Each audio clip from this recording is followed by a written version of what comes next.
September is National Preparedness Month. Wildfires, storms, and other disasters are becoming more frequent, yet many of us aren't as ready as we should be. Older adults are often the hardest hit when disaster strikes, so preparedness is key. Marguerite Rowe, AARP State Director, is here along with Holly Stark with Washington's Emergency Management Division. Hello, ladies. Hi. Good morning. Yes. So, Marguerite, I want to start with you. AARP, I understand, surveyed older adults about disaster planning. So what did this survey reveal? Well, the survey revealed that about 60% of older adults surveyed felt like they were confident that they were prepared for a natural disaster. But then when you look sort of a little bit deeper, only a third actually have a plan in place. And if you think about it, like just even getting the notices, only like 1 out of 10 older adults have signed up for those text messages, like on your phone, right? In the event of an emergency. Gosh, okay, so we need to get them prepared. We need to all be prepared, but we really this needs to be top of mind. And we're all aware, too, that we should be planning for our households, or hopefully we are, but taking care of a loved one, we have some extra steps to think about. So what are those tips and steps? Yeah, you know, thinking about older adults, whether it's because they have chronic diseases, or whether it's because of mobility issues, those are some of the things that we have to be thinking about. And as I even think about, you know, taking care of my parents, it's where are you going to meet in the event of a disaster if you don't live close by them? If they live in a long-term care facility, do you actually know what the plan is of that facility in the event of an emergency? Yeah, it all makes sense, and the needs and challenges for older adults can be sometimes even more than the rest of us to think about. Holly, I want to get to you. The Emergency Management Division coordinates disaster response and recovery efforts. What are the most common disasters that are facing Washingtonians? Well, so in my program, Hazards and Outreach, we focus on our geologic hazards. So the big three: earthquake, tsunami, and volcano. So in Washington, we have the second highest earthquake risk in the nation after California.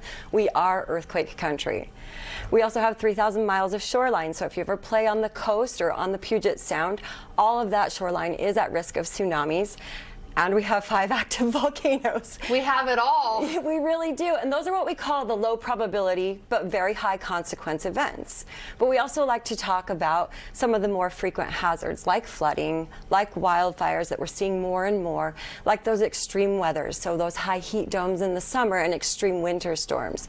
One thing about National Preparedness Month, the theme this year is preparedness starts at home, and I love that. Because when I go out and talk to people, and when I was meeting you in the lobby, we want to focus on what would be the disaster in your home. And that might be the big earthquake, right? If you're a little bit more prepared. And it might be just an extended power outage from one of those smaller disasters.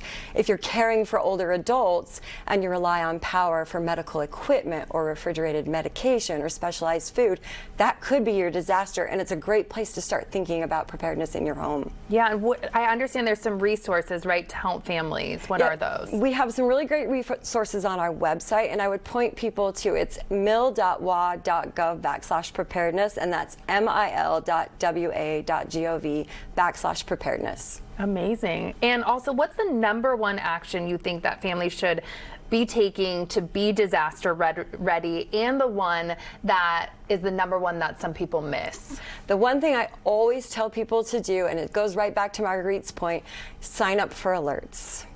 Learn what you're going to do and how you're going to get alerted when an event is taking place. Most of our local jurisdictions here in Washington have the opportunity for you to opt in for those, and you're going to get site-specific information.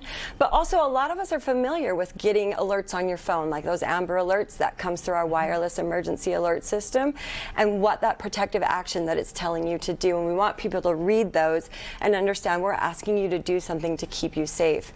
And then the one thing I think is the most common missed is that it takes practice. People think, oh, I've got my go kit and I've got my little plan and I'm done. Yeah. But preparedness is a journey, and I always go back to what my son's kindergarten teacher used to say: practice makes permanent. We're never going to be perfect in an emergency, but if we involve our whole family, and especially those that we give care to, in this practicing and this journey, then we're all going to be more empowered when it happens. Gosh, absolutely. I like that. I thought you were going to say practice makes perfect, but you gave the switch there. Marguerite, lastly, what's your message to family caregivers when it comes to preparing to?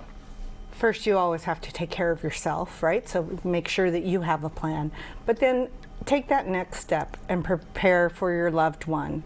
And especially for older adults, whether it's the documents, it's where to go, whether it's a notification, and then making sure that they have the emergency supplies that they need. Helping them prepare their to-go kit is just as important. Amazing. Ladies, this was so important. Thank you for all of your information. And to make sure your family is ready before a disaster strikes, visit the website that you see on your screen. You'll find some resources and information about the upcoming disaster planning webinar next Wednesday, September 17th. And next up, pumpkins aren't just for carving. Coming up, we're heading to Skyvale Farm for fresh, festive ideas to decorate your home with fall's favorite fruit.